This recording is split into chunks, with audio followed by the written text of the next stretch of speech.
A friend of mine asked me about the throwing stick that I had in a video yesterday, what its purpose was. It's just me recreating something I saw in a movie. If you've ever seen the Tommy Lee Jones, Benicio del Toro movie, The Hunted, which came out a few years ago, there's a scene where Benicio del Toro is being hunted down by Tommy Lee Jones, and he has a stick like this, and it's he has it bound to his calf with some primitive cordage. Then later he tries to ambush Tommy Lee Jones and throw one of these sticks at him, and I believe, I don't know for a fact, but I suspect, since it's a movie about a spec ops guy and who's got a lot of different skills, it's a modern take on the Bo Shu-ri-ken, which was a weapon in feudal Japan, basically a nail or a stick type of shuriken. A shuriken throwing star is what most of us know as shuriken, is not really intended to be a weapon of death, or, you know, I know there's been ninja movies where you see them throwing them and sinking them halfway into a guy's skull, and that's just not the case.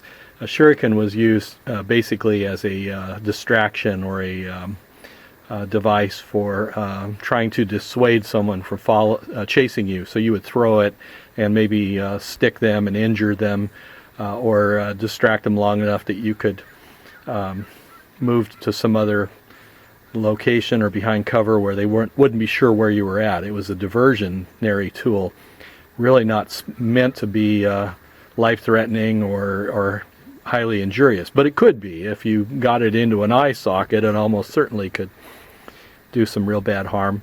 These are just fun to throw. It's, you know, I live in California. You can't have throwing stars here. You could have throwing knives if they're okay in your local jurisdiction, and to the best of my knowledge, there's nothing illegal about throwing a stick, not so far anyway. Give them time. But when I carve these, I make them about a foot long, about 12 inches, because as you sharpen and resharpen them to a point, they're going to wear down. They're going to get shorter and shorter.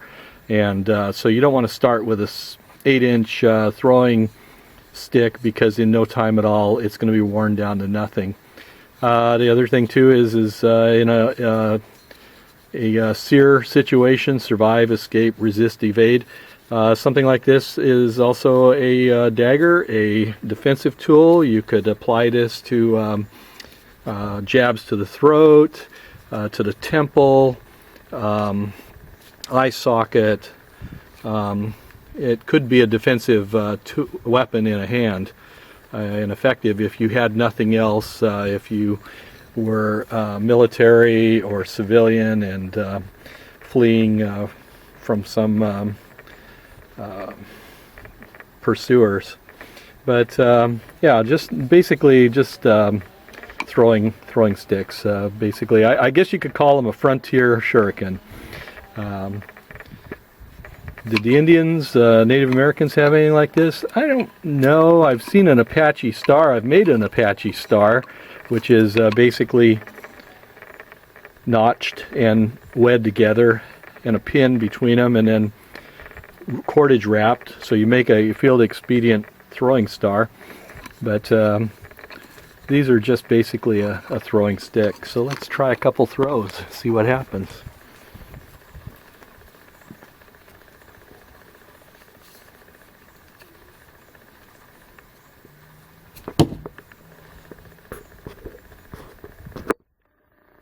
So there's one.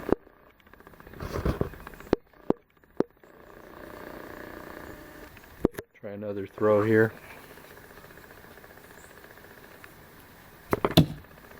Two. Okay, it's choke point. Let's see if we can go 3 for 3. This would be probably a fun activity for like group exercises.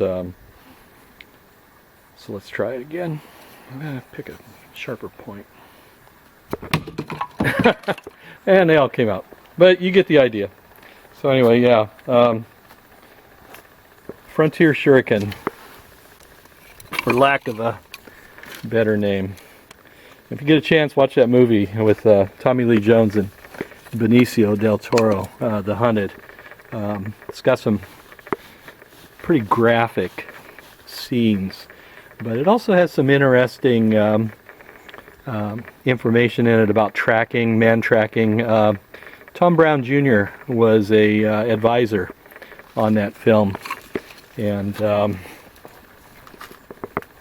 I believe some of his staff actually crafted the stone chert primitive knives that were used in the movie.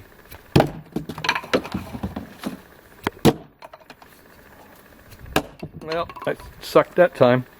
Takes practice. Okay, we'll talk to you later. Bye.